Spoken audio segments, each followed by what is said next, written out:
Olá, bem-vindo, bem-vinda. Essa é a nossa aula 9 sobre o Evangelho Gnóstico de Tomé, ou o Evangelho Apócrifo de Tomé, Evangelho Secreto, o Evangelho Guardado. O Evangelho de Tomé foi encontrado em 1890, alguns fragmentos, que não era o Evangelho completo, mas percebeu-se que ali tinha um conteúdo muito valioso. Mas, por ser muito pouca quantidade, não se conseguiu, então, formar textos completos, né?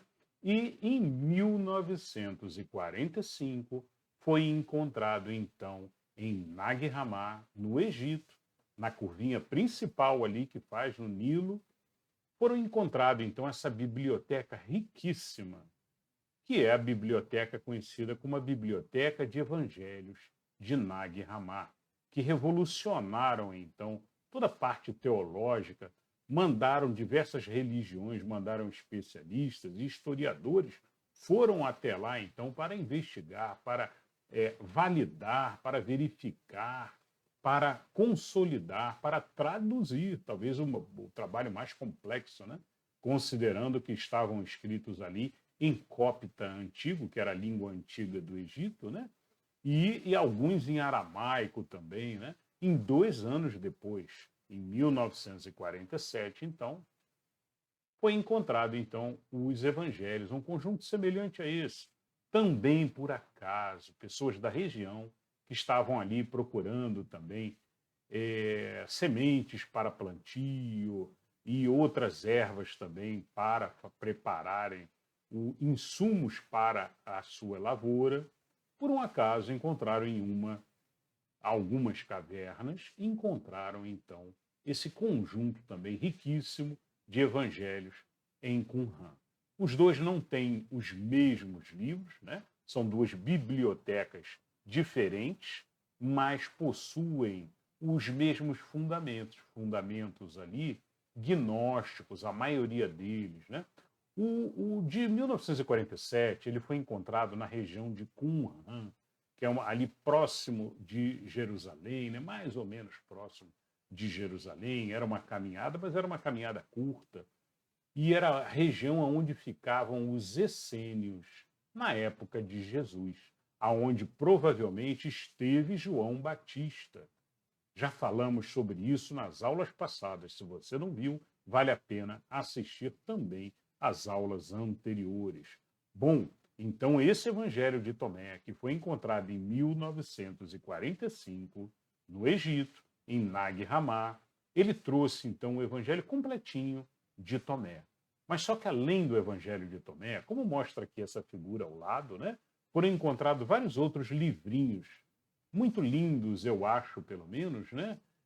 Apesar da antiguidade, né? Vejam o preparo que eles tinham, né? Uma capinha de couro, e dentro dessa capinha de couro, que era enrolada com uma fita, tinham então as páginas do Evangelho. Bom, esse material todo ele foi encontrado e ele vem sendo aos poucos traduzido. O Evangelho de Tomé já foi todo ele traduzido. E na sua abertura, comunicação ao público, em 1955, ele foi apresentado, então, numa convenção do Cairo por um historiador, né, Gilles Kispel. Ele, então, comentou, dizendo estas palavras que estão aqui do lado, né? Estas palavras secretas que o Jesus vivo pronunciou e o que o gêmeo Judas Tomé escreveu. Tá? Então, isso eram as primeiras palavras que estavam escritas no Evangelho de Tomé. Muito bem. Vamos lá, então. Essa é a nossa aula 9. Como a gente já falou anteriormente, alguns livros eu recomendo. Eu recomendo muito esse aqui. Esse aqui é fantástico. É o nosso Evangelho Gnóstico de Tomé, do Hermínio Miranda. Né? Ele é completo, ele se refere aos historiadores, dizendo o que cada um conclui de cada um dos textos. Né? E eu leio, então, baseado muito nesse livro aqui, e coloco as minhas observações aqui com a experiência e estudo aqui também que eu fiz de vários outros livros. Bom, eu queria recomendar a vocês, como eu sempre faço, né? Esses aqui eu já recomendei anteriormente, quem quiser aprofundar também, eu recomendo do Hermínio Miranda, né? Ele tem fundamentos muito bons. Mas tem esse outro aqui também. Infelizmente, atualmente você só encontra é, é, em sebo, né? Eu acho que não tem atualmente em livraria, você não deve encontrar os manuscritos do Mar Morto. Esse daqui, sempre que a gente falar manuscritos do Mar Morto, né? Evangelhos do Mar Morto, estamos nos referindo aos evangelhos de Qumran, que eu falei agora há pouco. Esse aqui, ele se refere também aos documentos do Mar Morto. Essa é uma versão muito antiga, um livro muito antigo também. Só vai encontrar, olha, essa daqui é da Miller Burroughs, ó, e ele é um livro de 1960, 1950. É um livro muito antigo, só vai encontrar em sebo.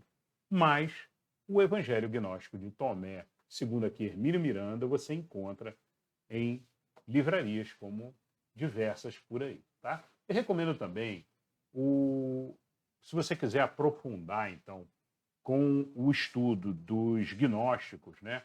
O Hermínio Miranda ele tem um outro livro lindo também, maravilhoso, que é a história dos cátaros, né? Ele chama de Os Cátaros e a Heresia Católica. Né? Os cátaros eles foram um grupo de gnósticos, ou seja, primeiros cristãos, né? A gente chama ali dos gnósticos reais mesmo, né? Atualmente tem muitos aí que se falam gnósticos, grupos de gnósticos, né?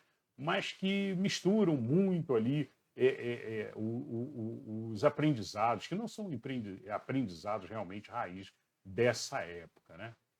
Bom, mas voltando aqui. Os cátaros eram os gnósticos ali do sul da França, que existiram ali e foram dizimados na primeira cruzada. A primeira cruzada destruiu um povo que não eram árabes, né? Que também é um absurdo, né? Era uma guerra religiosa, mas eram povos da própria França. Apenas pensavam religiosamente diferente. E eles foram e dizimaram ali centenas ali, milhares ali de cátaros ali foram queimados, né? Foram mortos, inclusive mulheres e crianças. Então, esse livro é muito interessante pelo valor histórico que ele tem. Eu recomendo muito quem quiser conhecer um pouquinho mais sobre os gnósticos, aprofundar nesse livro aqui, Os Cátaros, do Hermínio Miranda. Bom, tem um outro fantástico também que eu queria recomendar para vocês, antes da gente entrar aqui no assunto de hoje, olha, os Evangelhos Apócrifos, tá? Esse aqui é um conjunto, é um livro maravilhoso também, ó, capa dura, um livro muito gostoso de ler. E ele faz aqui um mergulho nos principais evangelhos apócrifos todos. Então, esse cara daqui, ele vai falar também sobre Piste Sophie. Piste Sophie, basicamente, tem ali os ensinamentos secretos ali que foram ensinados aos discípulos, né? Então, a gente vai falar sobre isso mais para frente um pouquinho, ao longo da aula hoje, mas imagina que Jesus não passava, né? Naquela época não se passavam os ensinamentos para todos. Então se passava para o público geral o ensinamento básico, mas para os discípulos mais próximos, principalmente, se passava o ensinamento completo. E esse ensinamento completo é que você encontra nesses evangelhos apócrifos. Né? Bom, bora lá então, vamos para a aula de hoje. Queria mostrar só mais um aqui. Esse aqui é imenso, mas vale muito a pena também, quem quiser aprofundar. É o judaísmo nazareno. O judaísmo nazareno, ele fala sobre um grupo de judeus, né, que formaram o Caminho. O Caminho foi o grupo que Jesus formou ao sair o grupo que foi formado por Jesus e por seus discípulos, e depois da morte de Jesus foi então conduzido pelos seus discípulos, aonde faziam curas, aonde recebiam as pessoas e faziam então as suas palestras, e aonde foi se montando então o cristianismo inicialmente passado pelos próprios discípulos de Jesus. Tá? Era um grupo chamado O Caminho. Né? Então você vai encontrar isso aqui nos detalhes. Esse é um livro judaico, né? Mas é um judaico nazareno, ou seja, um judaico cristão. É um grupo que existe dentro do judaísmo que acredita em Jesus, né? Eles chamam de judaísmo nazareno. Porque acreditam, né, como eu acredito também, acredito que os cristãos, de uma maneira geral, pensam assim. Jesus veio, na verdade, para reformar o judaísmo, né, e para trazer uma nova mensagem, não só para os judeus, mas para todo o mundo. Essa foi a missão aí de Jesus. Bom, esse livro ele traz muitos detalhes. E o legal é que ele traz de um outro ponto de vista, diferente do que a gente costuma estudar.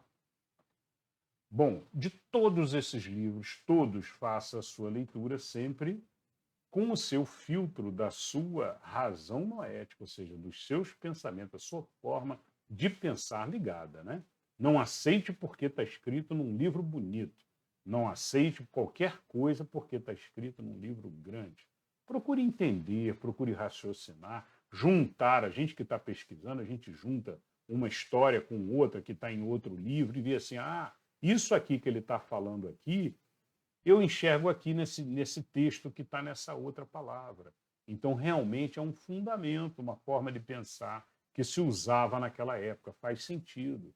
Então, essas observações, juntando os pedaços e entendendo o contexto da época, é muito importante para que a gente consiga fazer a compreensão sobre esses textos. Bom, dito isto, vamos lá então. Começamos então com a aula 9. Toda busca intelectual é gnóstica. Sempre falamos isso, né? Porque é importante, esse talvez seja o principal conceito do gnosticismo. Gnose é conhecimento, né? Aprendizado, sabedoria. E justamente os gnósticos, fundamentalmente, eles acreditavam na evolução dos seres, né? Após diversas encarnações. Então, eles acreditavam nas múltiplas encarnações e o ser ia evoluindo. E o principal fator que levava a essa evolução era, acima de tudo, o conhecimento. Adquirir conhecimento no dia a dia da vida, no dia a dia do que você fazia, de como fazia, no aprendizado na vida. E você ia absorvendo, então, todo esse conhecimento. Vida após vida, encarnação após encarnação, até que chegasse o momento que não precisaria mais encarnar. Então, esse conceito de toda busca intelectual é gnóstica é por causa disso.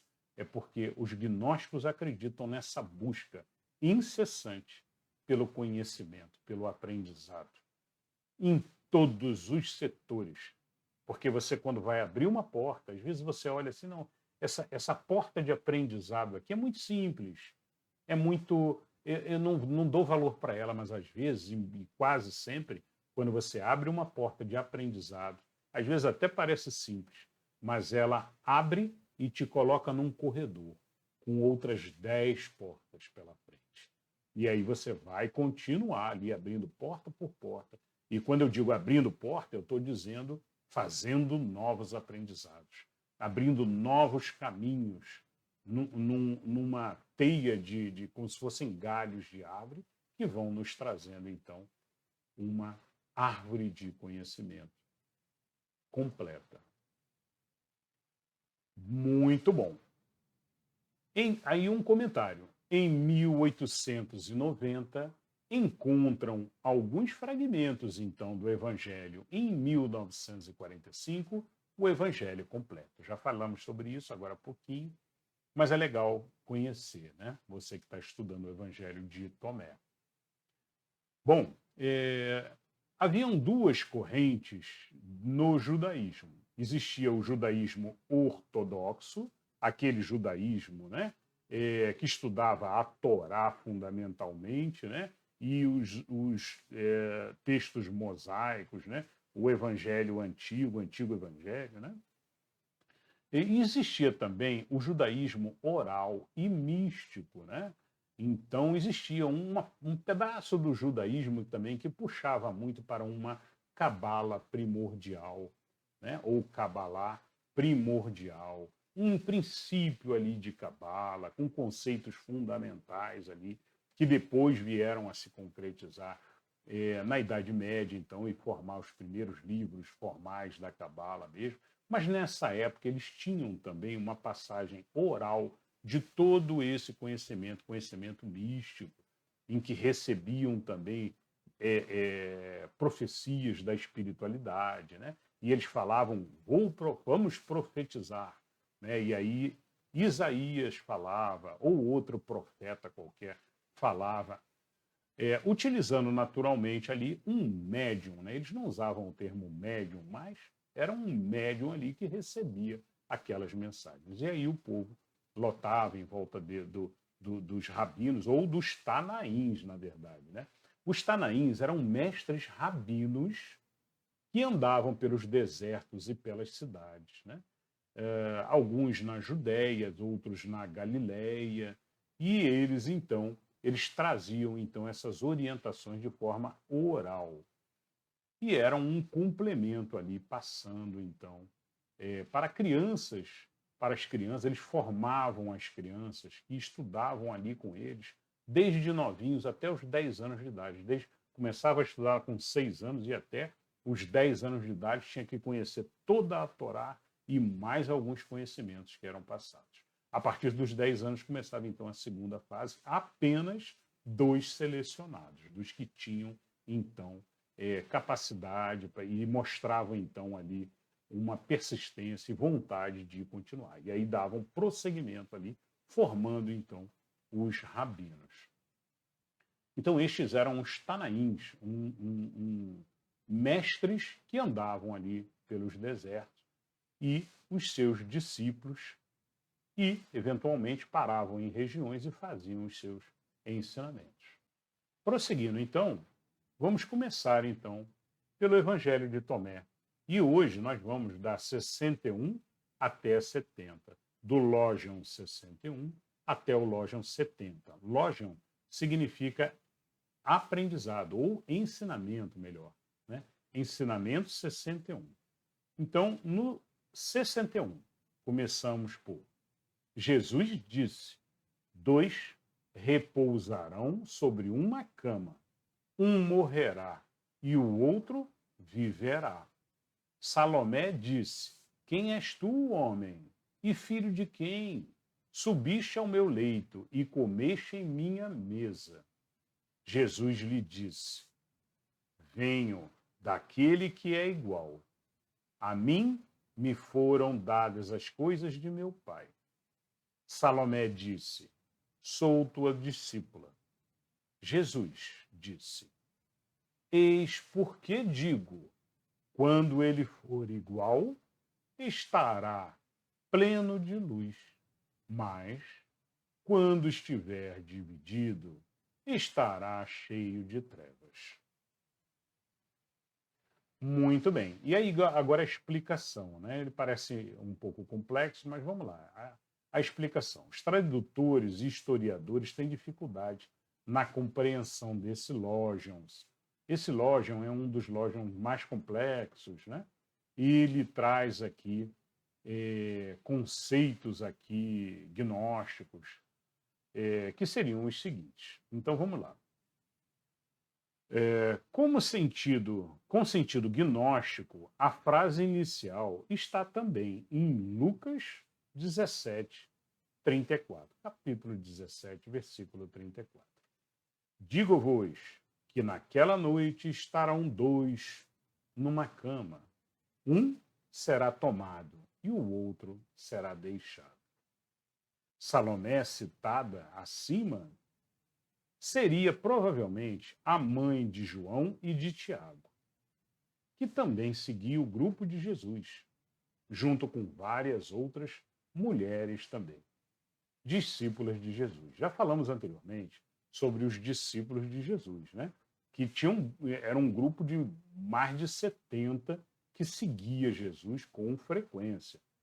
Porém, existiam ali uns 15 que eram os principais, né? O número 12 é um número naturalmente aí que se montou aí como os principais, mas isso mudava, variava um pouquinho. Você tinha ali, digamos, 12, 13, 14, que eram ali os principais, incluindo ali Maria Madalena, que não aparece nos canônicos, quase nada, né? Mas ela era uma pessoa que estava constantemente com o grupo. Ela tinha a mãe de Jesus, que também estava constantemente com o grupo.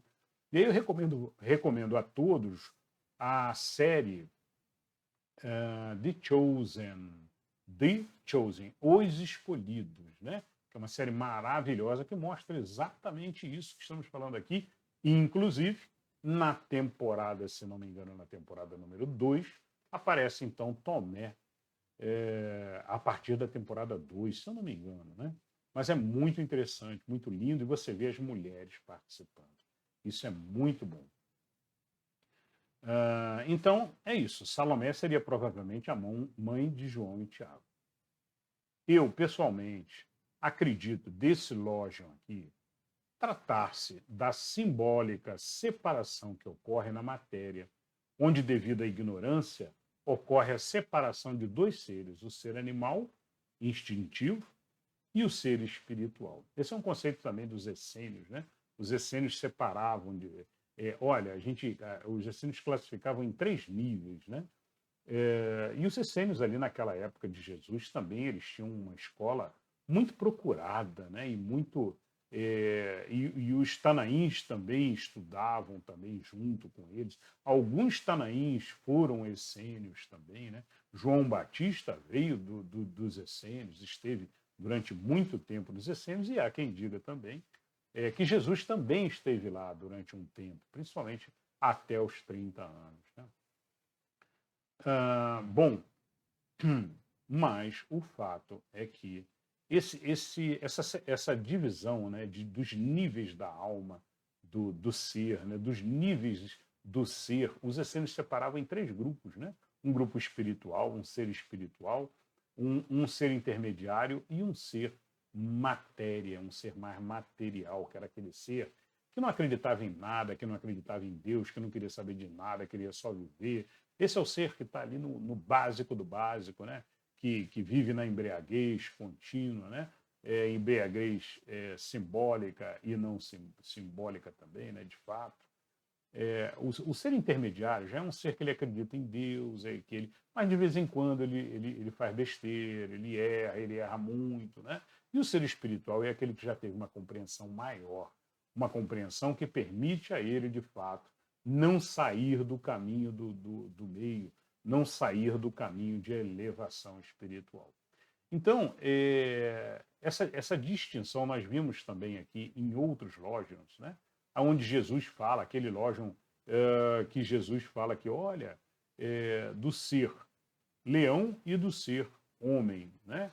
O que será se o leão comer o homem, né? Pobre do homem, porque se tornará um leão, se tornará um ser animal, né? Se vencer o seu lado animal, se você deixar o seu lado animal vencer essa batalha, né, você se torna um ser animal e você não progride. Porém, se você conseguir vencer o seu animal que você tem dentro de você, o que é esse ser animal que você tem dentro de você, esse leão que nós temos dentro de nós? É justamente esse ser instintivo que traz todas aquelas sensações exageradas da matéria, que vive procurando os prazeres da matéria de forma excessiva, né? Que vive nos extremos dos sentidos, das emoções, das sensações, né? Que isso não serve o centro, não serve para esse ser. Ou ele está chorando demais, ou está gargalhando demais. Então ele está sempre nos extremos, né? E acaba tomando tombos, tanto de um lado quanto do outro. Então, o que os essênios diziam, né, é que a gente deve sempre procurar um caminho do centro, né, sem exageros, porque sensações, paixões da matéria, né, são sempre da matéria. E a gente, para conseguir a nossa elevação, nós temos que sempre pensar, raciocinar e evoluir com a nossa razão, com o nosso pensamento, que são, de fato, o nosso fundamento que nós levamos. Bom, então vamos ler de novo aqui esse Logion 61. 2 repousarão sobre uma cama. Um morrerá e o outro viverá. Dois repousarão sobre uma cama. No meu entendimento, os dois, esse ser encarna com esses dois lados. É um ser só. Precisamos entender isso. Não são dois seres, dois espíritos ou dois seres juntos não. São dois lados, né? É simbólico isso. Os teus sentimentos brigando com a tua razão, com o teu lado racional. É aí, basicamente isso.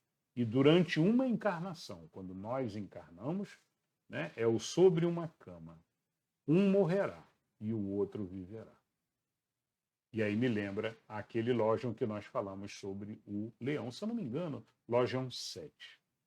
Bom, e aí Salomé. Salomé já falamos quem é. Ela pergunta, quem és tu, homem? E filho de quem? Né? Queria que Jesus dissesse o que já disse várias vezes, né? Olha, sou filho do Pai. Venham daquele que é igual, responde Jesus. Deus, né? Venho de Deus, daquele que é igual a ele. E que a todos, né? Ou seja, os fundamentos que nós temos dentro de nós são o princípio de Deus, a luz de Deus dentro de todos nós. E aí Jesus continua, a mim me foram dadas as coisas de meu Pai. Sou tua discípula, responde Salomé. E Jesus complementa, eis porque digo, quando ele for igual, estará pleno de luz, mas quando estiver dividido, estará cheio de trevas.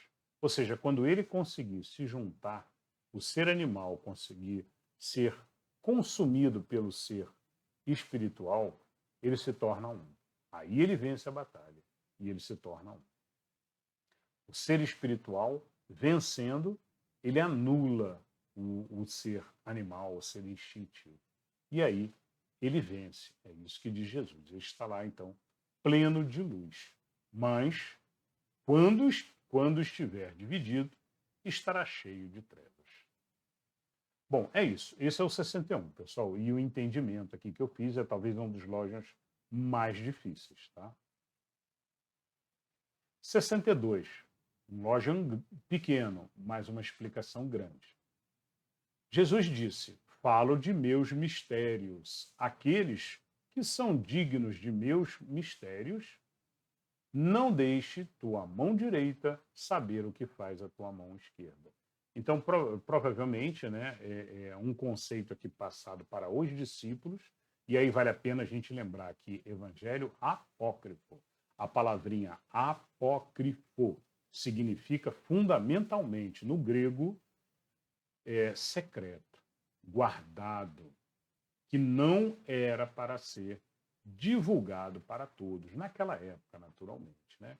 Porque, como a maioria das escolas de ensinamentos daquela época, né? E aí entram os pitagóricos, entra Hermes, né? E eles tinham essa divisão. Eles entendiam o seguinte, olha, primeiro temos que formar os que já estão mais avançados, e depois formamos gradativamente, as turmas vão evoluindo no aprendizado. Mas só se deve dar o aprendizado avançado a quem está avançado. Né? Quem está ainda na Idade da Pedra, como animal, né? Como um ser instintivo, não se deve dar conhecimentos espirituais, porque não vai nem compreender. Então é perder o seu tempo. E tem que, acima de tudo, querer receber. Né? Sócrates disse uma vez, os seus discípulos de Sócrates, né, perguntaram para ele, Sócrates, podemos te trazer aqui um político muito mau, muito ruim que nós temos aqui na nossa região. Se nós trouxermos, colocarmos ele aqui na sua frente, e você o dia inteiro falar e falar sobre ética, sobre moral, sobre os conceitos da bondade, do bom ser, né? Você vai conseguir transformá-lo? E Sócrates respondeu, vocês sabem, a minha mãe era parteira. Ela fez diversos partos nessa região. Porém, a minha mãe jamais conseguiu fazer o parto de alguém que não estava grávida. Né? Então, o que Sócrates quis dizer? Ele quer dizer, olha, se o ser não quer, não vai aprender, não vai entrar. Né? Ele bota bloqueios mentais, né? A gente sabe disso muito bem hoje em dia também, Sócrates já sabia naquela época. Né? Bota bloqueios mentais e o seu raciocínio não deixa aquela mensagem entrar. Então, acima de tudo, tem que querer aprender, querer evoluir. E isso a gente tem que procurar dentro de nós. Bom, então isso também é um dito canônico, né? Ou seja, encontrado nos canônicos, onde Jesus pregava os seus conhecimentos em pelo menos dois níveis distintos. Um mais popular para todo mundo, onde Jesus falava com parábolas a maioria das vezes, e o outro mais profundo, mais prático, mais direto, que Jesus falava só com os discípulos mais próximos. Então, existe pelo menos dois níveis. Como eu falei, a gente tinha, dentro do grupo que seguia Jesus, né? Tinha um grupo de uns 12 a 15, que variavam muito, né? Talvez até de uns 18, 19 ali. Tinha um grupo que ia até 30, ou seja, uma outra circunferência a gente pode fazer maior, indo até 30, e depois ia até uns 70, mais ou menos. Esses são uns três grupos de discípulos mais próximos, médio e mais afastados um pouquinho, mas que também seguia constantemente Jesus. Então, para a grande maioria, não recebia os mesmos aprendizados que eram passados para o círculo interno. Bom, lembremos de Mateus 13:10 e Marcos 14:10, onde Jesus fala: por que é que o Senhor usa parábolas? Os discípulos falam para ele. Por que o Senhor usa parábolas para falar com essas pessoas? Sempre fala com palavras, os discípulos perguntaram, né?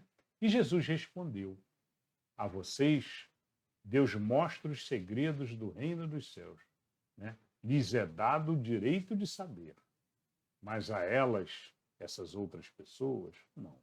Ou seja, eles ainda não têm o direito de saber. Então, Jesus sabia que, olha, eles não alcançariam ainda, mesmo que Jesus falasse, né? Ou não iriam acreditar, ou iriam não compreender. Né? Por isso, Jesus não conseguia passar para todos da forma que passava para o grupo interno dos discípulos.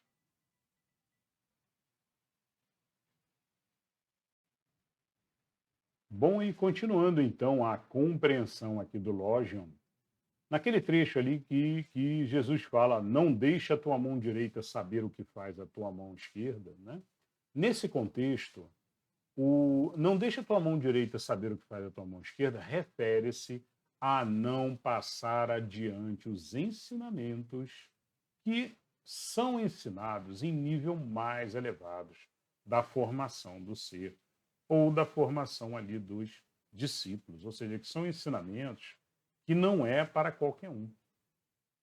Este mesmo conceito hermético vem de fechado, né? Hermético, vedado, né? Foi uma palavra que a gente utilizou aí, mas que vem originalmente de Hermes Trismegisto, uma escola de 3.000 anos atrás, né?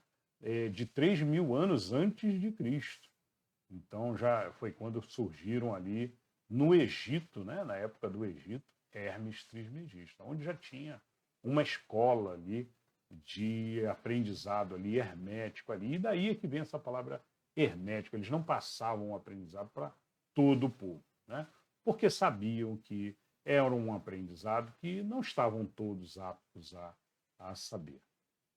Bom, e também nessa mesma linha, Pitágoras também, com a escola de Pitágoras, os essênios também, que nós falamos agora há pouco, também tinham o mesmo conceito. Olha, tem alguns aprendizados que são só para quem está no nível avançado, né? E da mesma forma, né, em nossas escolas atualmente, né, nós sabemos que nós temos, olha, matemática num nível básico tem que vir antes da matemática num nível avançado. Então, seguindo esse mesmo conceito, a espiritualização, os conceitos ali avançados ali sobre o universo, sobre como tudo funciona, esses são conceitos apócrifos são conceitos para serem guardados, vedados.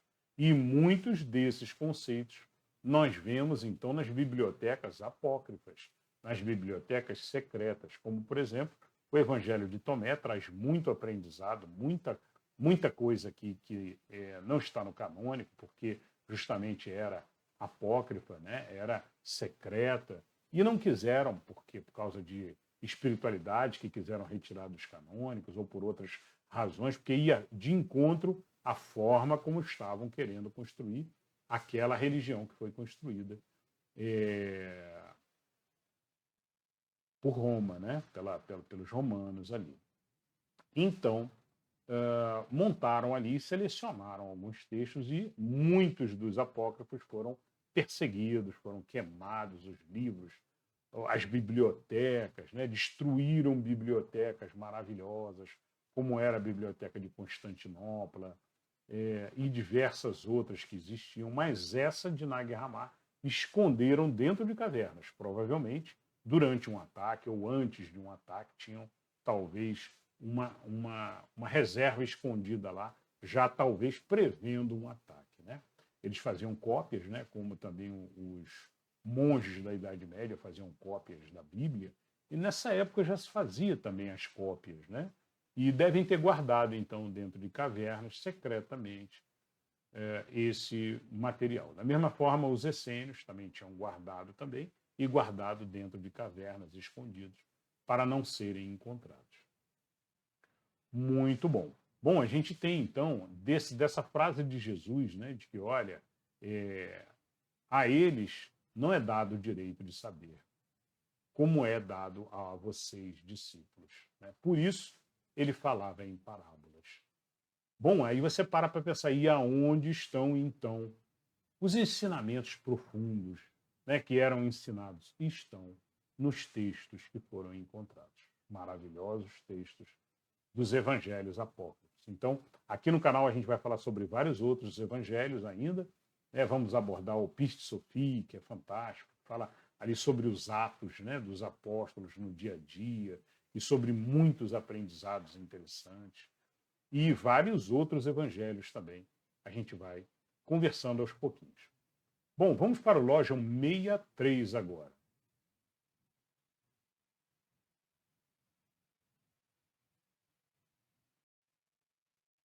Logion 63 agora. Jesus disse: um homem rico tinha muito dinheiro. Ele disse: empregarei meu dinheiro para semear e colher, e plantar, encher meus celeiros de frutos, para que nada me falte. Eis o que pensava em seu coração. E naquela mesma noite ele morreu. Quem tem ouvidos, que ouça. Jesus, aí agora a explicação. Jesus reforça a necessidade de desapego dos bens materiais e a percepção da transitoriedade deste mundo material. Como já lemos em outros Logions anteriores, Jesus dizendo: sejam transeuntes, ou também sejam passageiros, podemos entender ou traduzir como sejam passageiros nessa vida, né? Ou seja, observem, façam aprendizado, mas não fiquem tão apegados, tão preocupados com vai faltar, não vai faltar, vou ter, não vou ter, né? O mais importante é o aprendizado, é o conhecimento que se leva. Jesus alerta nesta lição, então, sobre a falta de pensamento nos demais. Pensamento excessivo em si próprio é ruim. E falta do pensamento fraterno em todos nos seus irmãos. Falta o amai-vos uns aos outros. E é isso que o homem rico não tinha. Ele não tinha feito esse aprendizado. E provavelmente, com aquela riqueza toda, não iria mais fazer nessa vida, nessa encarnação. Provavelmente, no conceito espírito, o que vai acontecer com esse homem rico? Vai morrer e renascer novamente, provavelmente numa situação em que ele sinta a falta de caridade. E perceba que, puxa, realmente a caridade é importante, a gente tem que ajudar as outras pessoas. Então, é normalmente o que acontece com a pessoa avarenta, que pensa demais em si mesmo, né? Não pensa no ajudar aos outros, no colaborar, né? Mesmo que seja gerando empregos, né? Esse daqui pensava em juntar, guardar, pensando apenas nele mesmo. Nem um pedaço do que ele tinha. Vejam que o problema não é o ter, não é o ter muito. O problema é a falta do pensamento em distribuir. Ele poderia ter muito, mas se ele tivesse constantemente pensando nos outros, repartindo o que ele tem, ajudando os que precisam de fato ser ajudados, gerando empregos, isso daí seria muito amenizado. Provavelmente ele teria feito a lição. Lembramos então do pensamento oriental do budismo tibetano, que diz que o maior de todos os erros, ou o maior de todos os males, é a heresia da separatividade. Ou seja, é aquele ser que pensa que é só ele e que ele não depende dos outros e não está nem aí para os outros. Então ele se acha único e acha que não tem necessidade nenhuma para com os outros irmãos que estão aqui encarnados também. Então o ego que domina o ser e conduz as suas ações, nesse caso. Esse é o aprendizado do Lógion 63. Vamos agora ao Lógion 64. Jesus disse: um homem preparou um banquete para os seus hóspedes, mandou um servo a convidá-los. Este foi e ao primeiro deles e disse: meu senhor te convida. O outro disse: tenho dinheiro a receber de alguns mercadores. Eles vêm me procurar à noite e eu tenho de transmitir-lhes minhas ordens. Não posso aceitar o convite para o banquete. Ele, o servo, foi a outro convidado e lhe disse: meu senhor te convida. Este lhe respondeu: comprei uma casa e me pediram um dia para isso. Não terei tempo. Ele foi a outro e disse: meu senhor te convida. E ele disse: meu amigo vai casar e eu lhe ofereço um jantar. Não poderei comparecer. Peço para ser desobrigado do banquete. E ele foi a outro e disse: meu senhor te convida. Comprei uma fazenda, respondeu. Comprei uma fazenda, vou receber o dinheiro do arrendamento. Não terei como ir. Rogo ser dispensado. O servo foi ao Senhor, voltou ao Senhor. Aqueles que o Senhor convidou para jantar desculparam-se. O Senhor disse ao servo: saia para as estradas, traga aqueles que você encontrar para que jantem. Os compradores e negociantes não entrarão nos lugares de meu Pai. Bom, muito bem. Explicação agora. Semelhante a Mateus, né? Encontramos também nos canônicos, Mateus, capítulo 22, versículo do 2 até o 10, que contém ainda aspectos estranhos lá no de Mateus, né? Que fala sobre espancar um servo, né? Violência que não se encontra aqui no Lógion 64. No Lógion 64, então, ele não tem essa parte violenta, mas é muito semelhante lá ao que se encontra no 22:2 de Mateus. Porém, o ensinamento é o apego excessivo que alguns, independente de profissões, isso é que é muito importante a gente entender. O problema aqui, apesar do texto, né, não são as profissões, né, como eu entendo aqui, não são as profissões, naturalmente, né? A pessoa pode ser um comprador ou um negociante, ser uma pessoa bondosa, ser uma pessoa caridosa, ser uma pessoa que vive daquela compra, venda, distribuição, né? Mas é uma pessoa bondosa. Mas independente disso, de riqueza ou até de nível social, mas pessoas, ele se refere a pessoas que têm um apego exagerado à matéria. Então, esse Logion é focado a isso. Olha, não podemos ter apego exagerado à matéria. E quando ele fala que meu Senhor os convidou, é Deus nos convidando para a nossa elevação. Então, nós temos que nos conscientizar, nos afastar dos apegos da matéria, né? E direcionar o nosso processo, a nossa vida, a esse processo de contínuo progresso, progresso do ser e elevação espiritual. Esse é o Logion 64 e a explicação dele. Muito bem, vamos agora ao Logion 65. O Logion 65. Ele disse, Jesus, né? Ele disse, um homem de bem possuía uma vinha e a deu a seus trabalhadores para que trabalhassem e para que pudessem receber deles o rendimento. E enviou seu servo para que os trabalhadores lhe entregassem o rendimento da vinha.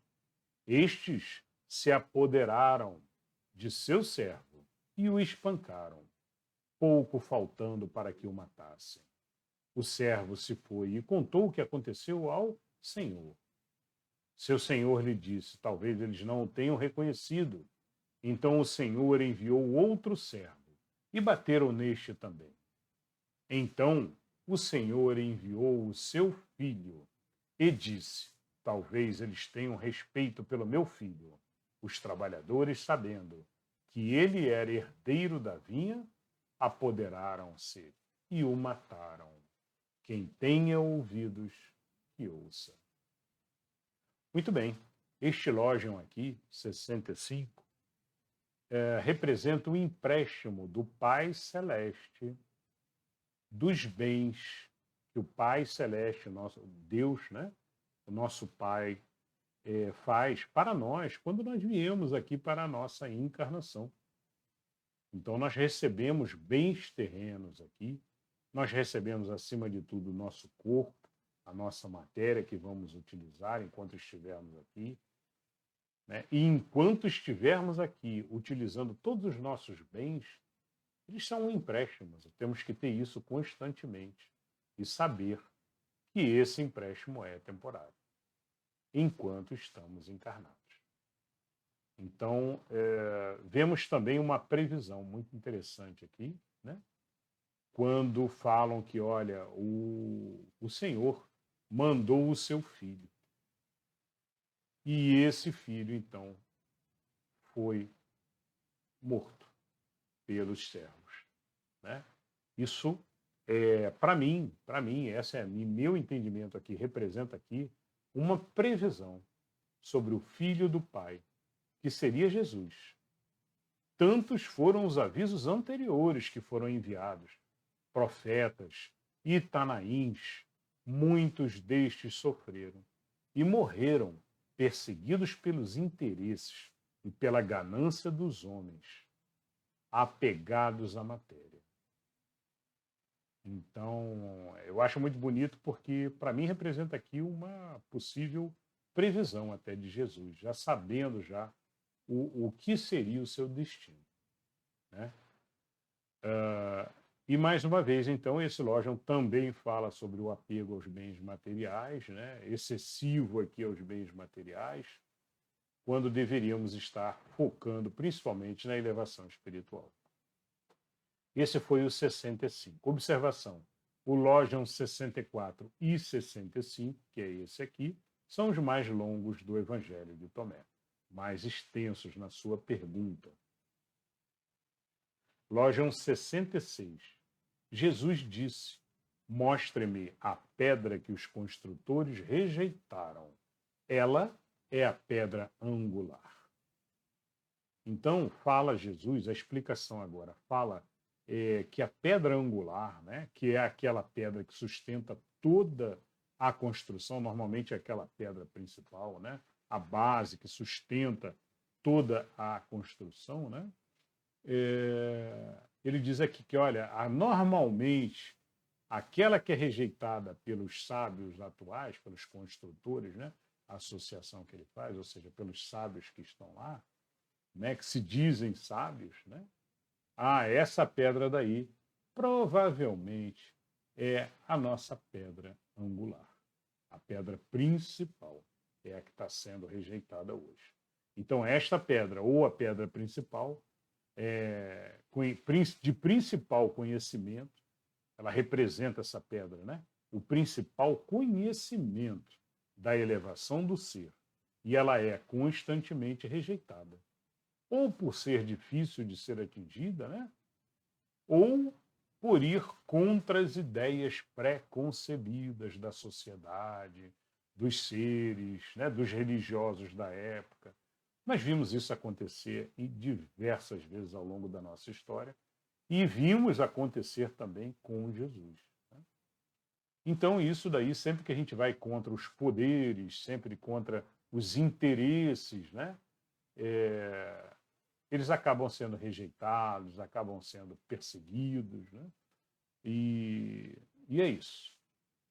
Então, um comentário aqui seria, olha, seria essa pedra, né, essa pedra angular principal, seria, acima de tudo, amai-vos uns aos outros, inclusive aos seus inimigos.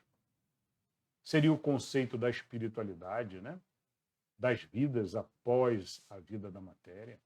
Seria também parte dessa grande pedra angular que Jesus se refere. As reencarnações sucessivas, a transitoriedade na matéria, que no Ocidente aqui foi retirada, no Oriente não. No Oriente, a maioria das religiões acredita no processo de reencarnação, na necessidade de estudo constante para a elevação. Ou seja, a salvação depende do ser, acima de tudo. Não adianta ficar na beira do lago deitadinho achando que vem alguém salvar você. Né? O gnosticismo fala justamente não. Você tem que aprender, você tem que estudar, você tem que procurar a sua sabedoria. Leia livros, sim, ouça, escute, mas faça, acima de tudo, para tudo na sua vida, as suas próprias decisões.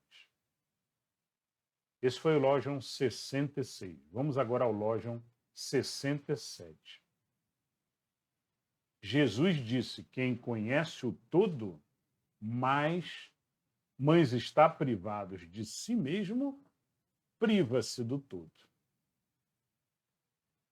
E aí a explicação.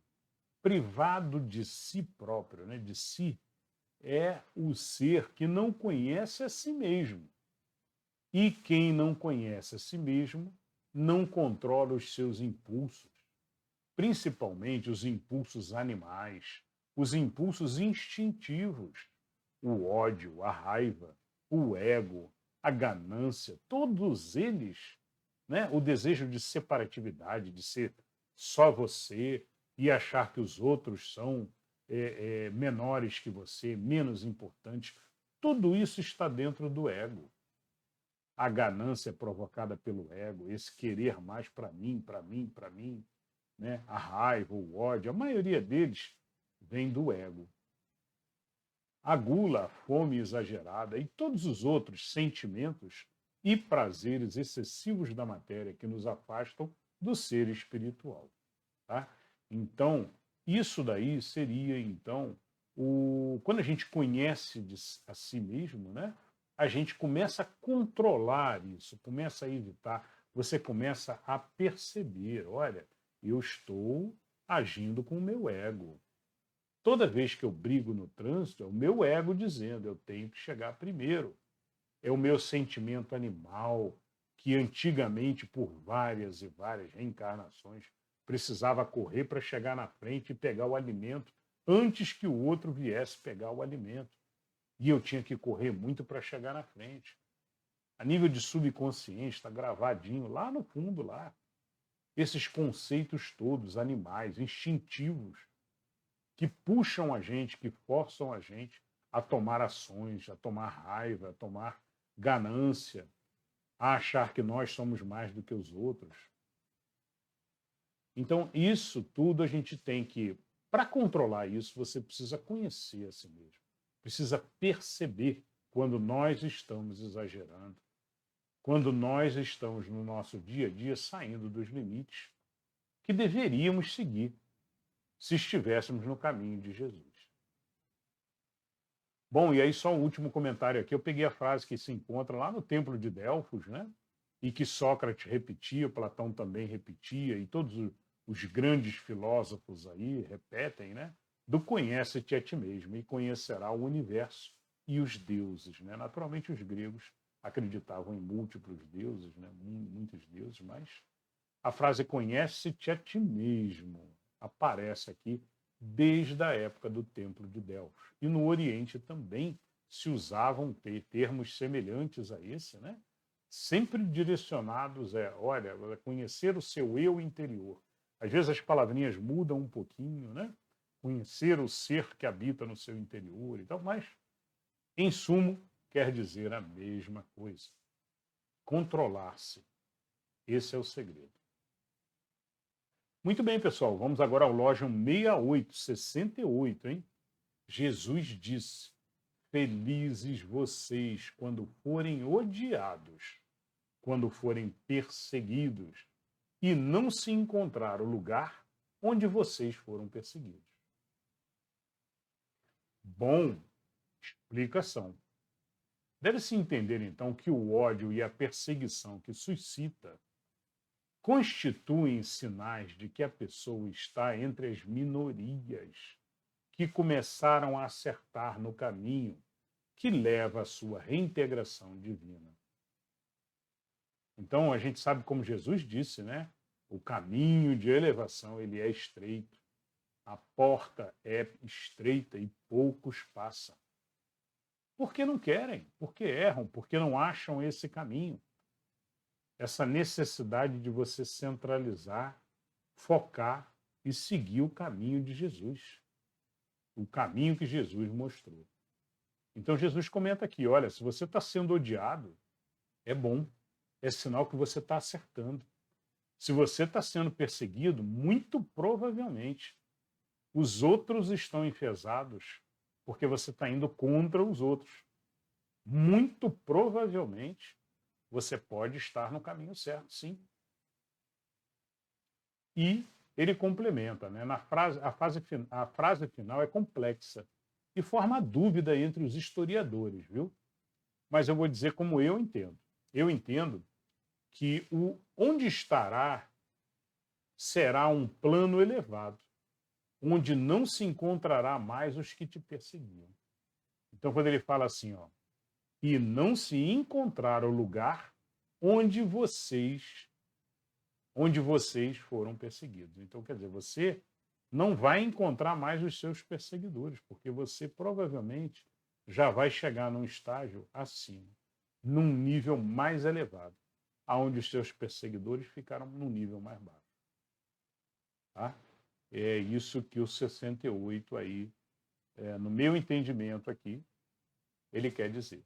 Mas isso tudo é muito estudo, pessoal. É estudo, pensamento. Pode ser que cada um de vocês faça entendimentos diferentes. Então fiquem à vontade. Ninguém é dono da razão. Pensamos de forma independente, mas nos ajudamos sempre. Sempre ouvimos, lemos. Então, convido vocês a escreverem, mandarem as mensagens também. Olha, eu achei no Logion tal, eu achei isso, no outro Logion eu achei isso outro. Fiquem à vontade em compartilhar. Vamos agora ao Logion 69. Jesus disse, felizes em seus corações, aqueles que forem perseguidos. Eles conheceram o Pai em verdade. Felizes os famintos, porque serão satisfeitos naquilo que desejarem. Muito bem, e a explicação do Logion 69, então, ele nos fala num contexto muito parecido com o Logion 68, né? Então a gente tem aqui uma semelhança muito grande, né? E fala sobre os que estão sendo perseguidos, possuem um pensamento próprio e fazem escolhas próprias, são espíritos livres, né? E isso aconteceu com Jesus, né? O conceito aqui, nós não comparando naturalmente a grandiosidade de Jesus com os demais filósofos, mas Sócrates também foi perseguido pelo seu pensamento livre, né? Pela sua forma de pensar que mudava conceitos sociais.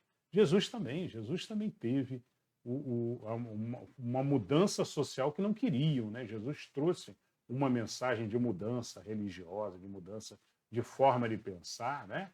Que os que dependiam daquilo, que viviam aquilo, apegados àquilo, né? Não queriam que fosse mudado. E essa mudança, então, provocou as perseguições, né? Não só contra Jesus, mas contra todos os grandes que pensaram diferentes, que pensaram, que trouxeram mensagens de elevação para a humanidade. Sempre que a gente tem um processo assim, é uma batalha que temos que vencer contra o coletivo, né, muito grande. E é isso que fala esse texto aqui. Então, eu lembro aqui então do conceito espírito livre, né, como disse Nietzsche, né, e o espírito livre é esse ser que justamente pensa diferente, não importam se a manada ou se o conjunto da sociedade está pensando daquela maneira, não importa. Eu vou fazer o meu pensamento racional. Não vou pensar contra por pensar. Não. Eu vou pensar porque eu acredito que o caminho não é esse que a sociedade está levando. Eu acredito que o certo é naquele outro caminho, né?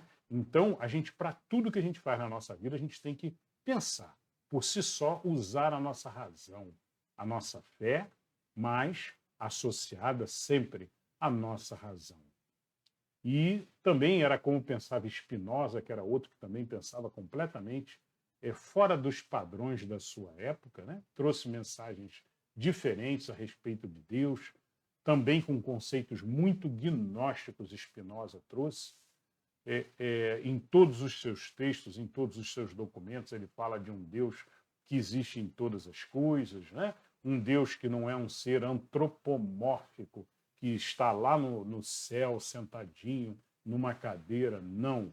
Ele é um ser que existe no universo e que ele está dentro de todas as coisas, por ter sido ele que criou todas as coisas. Então, pensamentos diferentes. E, normalmente, as pessoas que pensam fora e que estão indo contra os grupinhos, seja o grupinho do tamanho que for, seja uma sociedade, uma nação inteira, às vezes, né?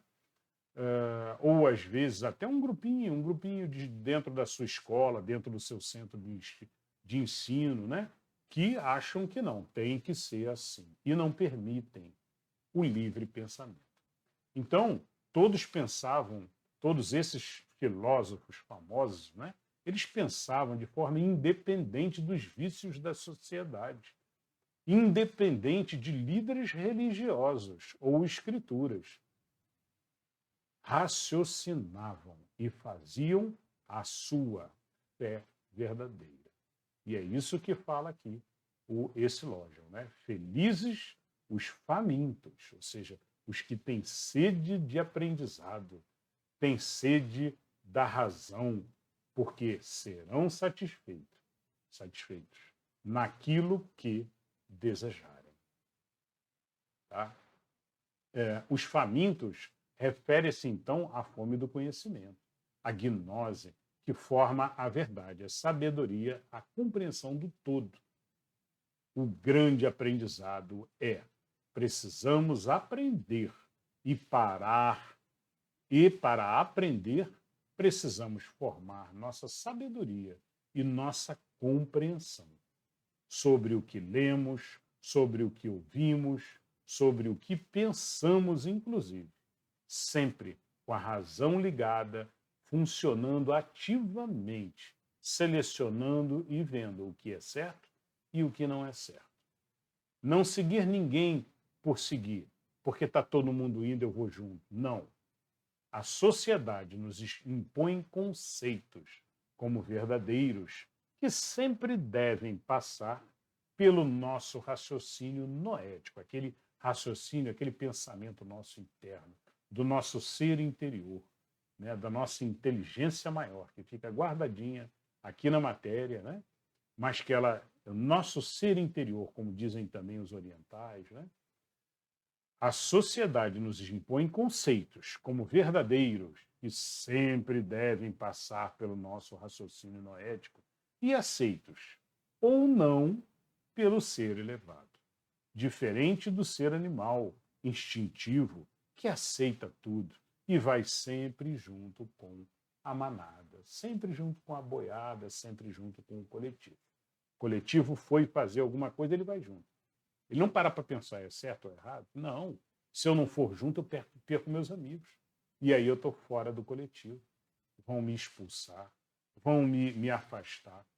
Os seres livres, com pensamentos livres, os grandes filósofos, os espíritos livres, como dizia Nietzsche, não se importam com isso. Porque sabiam que você perde alguns amigos, mas ganha outros com o mesmo pensamento que você. Se aqueles outros que se diziam seus amigos não acompanharam o teu pensamento, se afasta deles, mas não perca o direito de fazer as suas escolhas. Muito bem, esse foi o 69 e o aprendizado dele. Vamos ao Lógion 70 agora. E é o último de hoje. Jesus disse: quando vocês revelarem o que está em cada um, o que possuírem os salvará. Se não o tiverem em si mesmos, o que não possuírem os matará. Então, a explicação agora do Lógion 70, esta é uma visão gnóstica, profundamente gnóstica, né? Enraizada nos conceitos do valor do conhecimento adquirido por cada ser. Então, aquele conceito que nós falamos no início, que, olha, cada ser tem que fazer o seu aprendizado ao longo da sua vida. Né? Não adianta alguém vir e dizer, olha, o caminho é esse aqui, ó, vem por aqui que é o melhor caminho. Não. Não. Se você vai na boiada, você não faz aprendizado. Você vai no coletivo, você vai no conjunto, mas não fez o aprendizado de fato. O aprendizado de fato a gente aprende de duas maneiras. Ou quando você mesmo escolhe, raciocina, pensa e decide, ou quando você erra e erra e erra várias vezes. E errando a gente vai sofrendo, sofrendo, sofrendo, até que dá um estalo, a gente percebe assim, não, mas peraí, o caminho é por lá porque é o correto. E aí você fez o aprendizado. Porque se eu for por aqui, eu vou gastar mais tempo, essa estrada ela faz mais curva, né? Eu vou aqui, por aqui tem espinhos, por ali não tem. Então, quando você para fazer o entendimento de qualquer coisa na sua vida, você está, de fato, fazendo aprendizado. Usar o raciocínio ligado sempre, te desligar o automático e sempre fazer a decisão, sempre fazer a escolha. Existem tudo que você faz na sua vida. Pare para pensar. Será que isso que a sociedade diz que é bom, que é normal, será que realmente é o que o meu ser deveria fazer? Pensando em evolução, pensando em uma vida saudável, uma vida longa, pensando em elevação espiritual, né? Então, esse é o conceito aqui, principal aqui, que esses últimos Lógions todos trazem, né? E esse Lógion específico, então, ele fala aqui, olha, sobre uma consciência espiritual que perpetua diversas encarnações e que deve fazer aprendizados que aos poucos vão se enraizando em nosso ser espiritual. Como eu disse anteriormente, de duas formas é feito esse aprendizado. Ou você se dedica, estuda, aprende, compreende, e o estudo pode ser livro, pode ser conversa, palestras que você assiste, vídeos e diversas formas para você fazer estudo, né? Ou você coloca em prática e aí você erra ou acerta, mas se errar, aí erra, sofre. Sofre uma, sofre duas, até você perceber. E aí você para e acerta o teu caminho. Bom, seremos salvos.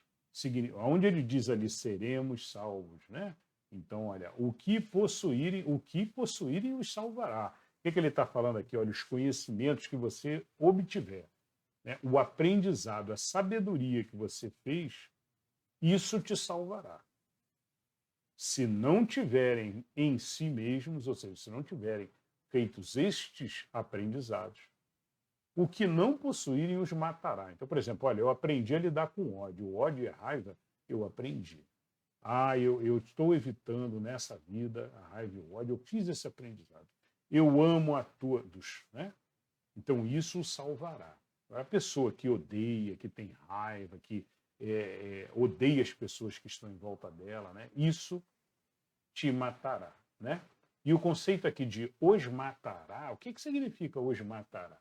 Significa encarnarão novamente, para aprender novamente, e passarão por dificuldades que resolvam aquele conhecimento, que façam você fazer esse aprendizado. Então, esse é o que diz aqui, né?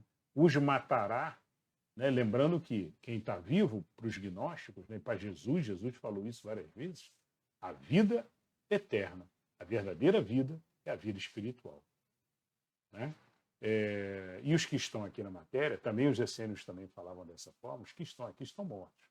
Estão mortos, estão embriagados, né? Mas não estão vivos. Os que estão aqui estão num momento aqui de morte. A verdadeira vida é a vida espiritual, que é a vida eterna. Então o termo os matará significa os trarão de volta para uma nova encarnação. No Oriente, temos também o conceito da roda de Sansara, que representa as diversas encarnações. O nome é roda da Sansara, né? Que representa diversas encarnações que o ser tem que fazer, até que depois de muitas encarnações e de elevação de fato, né, de pureza do ser espiritualmente, mas também com todas as suas ações, sendo ações boas, uma vibração boa, ele consiga, então, se elevar e com toda aquela sabedoria adquirida, todo aquele conhecimento, ele aí sim se salvará. Tá? Então esse é o Lojam 70 e essa é a explicação gnóstica que eu faço. Eu espero que vocês tenham gostado. Hoje nós encerramos no 70. Na próxima aula nós começamos do 71 e devemos ir até o 80, tá? Do 71 até o 80. Nos vemos na próxima aula. Até lá.